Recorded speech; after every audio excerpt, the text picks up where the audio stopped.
Hi, I'm Rich Torrey. Welcome to another Level Up Cartooning. All you need to follow along with me is a pencil and paper. It doesn't get any easier than that, right? Now, before we get started, make sure you hit the thumbs up and the subscribe button as it helps this channel to grow, and hit the bell so you never miss a lesson. So all through this fall, we've been drawing scenes or poses from some of Disney's legendary animated classics. But the holiday season is now upon us, and that's right, it's time for sleigh bells and snow in the studio. It's also time to turn our attention to some of the great animated movies that mark this time of year. That said, our first drawing will also be from Disney. I don't know if we can call it a Disney classic yet, but it is definitely a classic character. I'm speaking of Ebenezer Scrooge from the 2009 Disney version of A Christmas Carol, starring Jim Carrey as Scrooge. Of course, he also played a bunch of other characters, including the Christmas ghosts. This Disney version of the classic tale used the same motion capture process that was used in Polar Express. Not everyone's cup of tea, as the characters' eyes sort of don't always feel alive, but I have to say, this is an amazing movie and well worth watching at this time of year. This version of Ebenezer is a 3D character. We're drawing it in 2D. In other words, a line drawing on a flat piece of paper. So there will be some differences. The challenge is to draw the best representation of that image that we can. And while this won't be one of our easier drawings, my philosophy is that challenge is precisely what makes drawing fun. Okay, so what do you say we give it a try?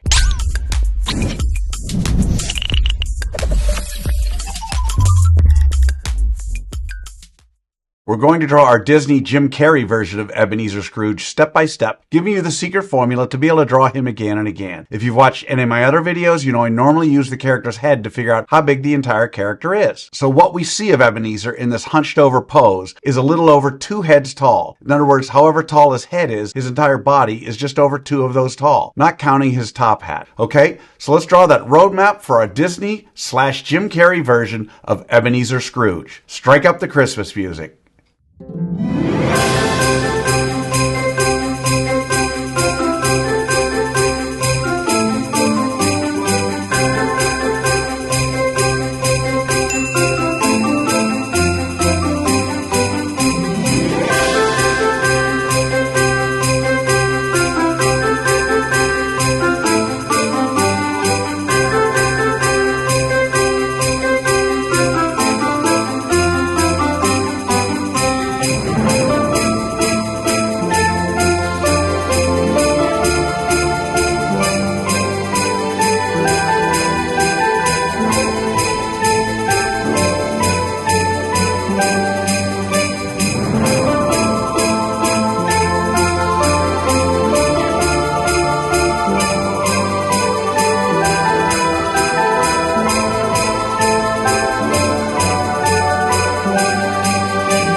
So there's a roadmap for our drawing of Mr. Scrooge. Now, before we go on to step 2, I want to give you the layout of our character's body pose using simple shapes for those of you who want a screen grab. Just something to help you when you're laying out your drawing. Okay, so now we're on to step 2. In this step, we do what I call roughing out the features. I want to remind you that until the third and final step, you want to draw as light as possible. You'll see that I use guidelines to help me to know where to put Scrooge's eyes, nose, mouth, and some of the other features. We don't want those guidelines in the final drawing, so you want to draw them light enough to be able to erase them easily. Okay, so let's rough out the features for Ebenezer Scrooge from the 2009 Disney version of A Christmas Carol.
Okay, so there are the roughed out features of Scrooge. So now with the roadmap done and the features roughed out, it's time for that final step. In step 3, we get to have fun. We get to draw in the final details of old Ebenezer. We don't have to guess where to put things because we've already done all the hard work figuring that out. This is where you want to take a moment to look at your drawing while it's still lightly sketched out. Fix or change things before then committing to drawing those final lines. Then, even as you begin those final lines, you want to still be thinking about how you might improve your drawing rather than just mindlessly retracing over the lines you've already drawn. In other words, you want to stay vigilant until the very end. Okay, so let's draw in the details for our Disney Jim Carrey version of Mr. Scrooge.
And that's how you do it.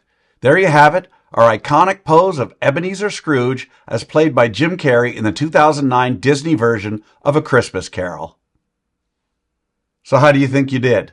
If you've never drawn any version of Ebenezer Scrooge before, you can't expect to have drawn him perfectly. You notice I don't spend time coloring old Ebenezer during this video because I want my lesson to focus solely on the drawing process. Now you have the secret formula, the process for drawing Ebenezer Scrooge. And with that, you can draw him again and again. And by all means, color him when you're done. I promise each time you draw it, it'll be a little better and a little easier. I also promise the more you work with me, the better you're going to get at all of your cartoon characters. So I'd love to see your drawing of Scrooge. If you can, take a picture and post it on either Facebook or Instagram. And don't forget to include the hashtag #LevelUpCartooning. I hope you had as much fun as I did with this one. Remember to subscribe, and thanks for joining me. Until next time, keep drawing, my friends.